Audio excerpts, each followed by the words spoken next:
جو آپ کا چوپان ہے, ہم اسی کے نام سے شرماتے ہیں. جب 4 لوگ بیٹھ جاتے ہیں نا, تو غیر اقوام کے بھی 4 لوگ بیٹھ جاتے ہیں, تو ہمارے لیے یہ بات کہنا ہمارے ہونٹوں سے نکلنا ہی ناممکن ہو جاتا ہے, خداوند میرا چوپان ہے. ہم نہ اپنوں کے بیچ میں اس کو اپنا کہتے ہیں, نہ بیگانوں کے بیچ میں. تو یہ داؤد ہمیں سکھاتا ہے, اور آپ یہ کہتے ہیں, ہر وقت کہتے ہیں, آپ کے گھروں کے اندر لگا رہتا ہے خداوند میرا چوپان, اور آپ کی اونرشپ ہے. خداوند یسوع مسیح آپ کے اتنا قریب ہے کہ آپ کو وہ کہتے ہیں, تو کہہ سکتا ہے کہ میں تیرا ہوں. آپ کہہ سکتے ہیں یسوع, آپ دنیا کا کوئی ایسا معبود نہیں ہے جس نے اتنی اتھارٹی, اتنا اختیار دے دیا ہو کہ وہ اس کے ماننے والے جو یہ کہہ دے کہ تو میرا ہے. یہ نہیں اختیار دیا کسی کو, آپ کے پاس ہے. آپ کہہ سکتے ہیں خداوند میرا چوپان, ہمارا نہیں, میرا چوپان. چوپان کون ہوتا ہے؟ وہ جو بھیڑوں کی رکھوالی کرتا ہے نا, وہ جو چرواہا ہوتا ہے.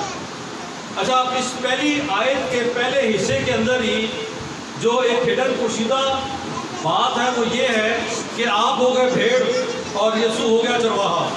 یہاں تک تو ہمیں بات سمجھ آ جاتی ہے کہ آپ ہو گئے اور میں بھی ہو گئی بھیڑ, اور یسوع ہو گیا چرواہا. اچھا, اس کے بعد جب ہم اگلی آیات میں آتے ہیں تو ہم بھیڑ نہیں رہتے, ہم اپنے آپ کو بھیڑ نہیں سمجھتے, پھر ہم اپنے آپ کو واپس انسان سمجھنا شروع ہو جاتے ہیں. دیکھیں, اب یہاں پر ایک بات ڈکلیئر ہو گئی ہے, اعلان ہو گیا ہے, آپ نے اس بات کو سمجھنا کہ اب آپ بھیڑ ہیں.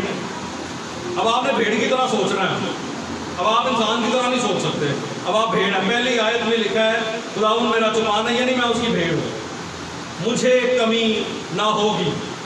یعنی ایک بھیڑ کو تسلی ملتی ہے اس کے چرواہے سے. اب اگلی بات, وہ مجھے ہری ہری چراگاہوں میں بٹھاتا ہے.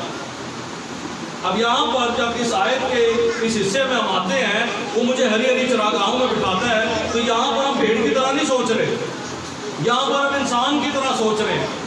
ہری ہری چراگاہ انسان کے لیے ایک دلکش نظارہ ہو سکتا ہے, انسان کے لیے ایک بڑا خوبصورت نظارہ ہو سکتا ہے. بڑی ہریالی ہے, اچھی ہوائیں چل رہی ہیں, ٹھنڈی ٹھنڈی ہوا ہے, اور آپ کہیں میں پیڑ کے نیچے ان نئے لہاتی فصلوں کے بیچ میں آرام کروں. آپ انسان بن گئے, آپ نے سوچا ہی نہیں کہ ہری ہری چراگاہ بھیڑ کے لیے کیا ہے. بھیڑ کے لیے ہری ہری چراگاہ جو ہے وہ صرف دلکش نظارہ نہیں ہے. ہری ہری چراگاہ بھیڑ کے لیے اسی طرح ہے جیسے آپ کے لیے کچھ 7 اسٹار یا 5 اسٹار ہوٹل ہے. آپ کے لیے ایک لذیذ کھانا ہے, اسی طرح بھیڑ کے لیے وہ ایک لذیذ کھانا ہے, اور آپ نے اس لذیذ کھانے کو لطف اندوز ہونا ہے. پہلے تو آنکھوں کو بھائے گا تو وہ منہ میں جائے گا, اگر وہ آنکھوں کو نہیں بھائے گا تو منہ میں کیسے جائے گا. اسی لیے داؤد نے پہلی بات کہہ دی کہ وہ مجھے ہری ہری چراگاہ, وہ سوکھی چراگاہ پہ نہیں لے کے جاتا جو دلکش ہی نہیں ہے, جو دیکھنے میں اچھی نہیں ہے. وہ ہری ہری چراگاہ میں بٹھاتا ہے, اور بھیڑ کو وہ 7 اسٹار ہوٹل میں لے کے جاتا ہے, اتم درجے کا کھانا دیتا ہے, اعلیٰ درجے کا کھانا اس کو دیتا ہے. وہ باسی کھانا نہیں دیتا, وہ گزشتہ دن کا کھانا جو ہر روز نئی چراگاہ میں لے کے جاتا ہے. آپ روز مانگتے اس سے, آج روز کی روٹی تو مجھے یہ کہتے ہیں نا. تو اسی طرح وہ بھیڑ کے تعلق سے اگر آپ سوچیں آپ بھیڑ ہیں, اب اس زبور کے مطابق آپ بھیڑ ہیں, اب آپ انسانوں کی طرح نہیں سوچ سکتے, آپ بھیڑ ہیں. تو آپ کیا سوچیں گے کہ وہ مجھے ہری ہری روز ہری ہری چراگاہ میں بٹھاتا ہے, وہ مجھے اتم درجے کا کھانا کھلاتا ہے, چاہے وہ روحانی ہے چاہے وہ دنیاوی ہے. میرا یسوع مجھے بھوکے پیٹ سونے نہیں دیتا. آمین.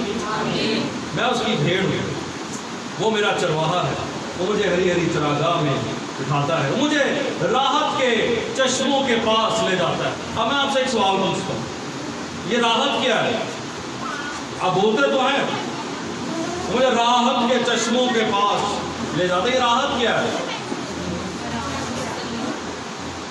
تسکین, تسلی, اطمینان. لیکن ایک اور لفظ آپ کو دیتا ہوں, راحت صرف تسکین, تسلی, اطمینان ہی نہیں ہے. راحت کے لیے اردو میں ایک اور لفظ بھی آیا ہے جس کو کہتے ہیں صدق.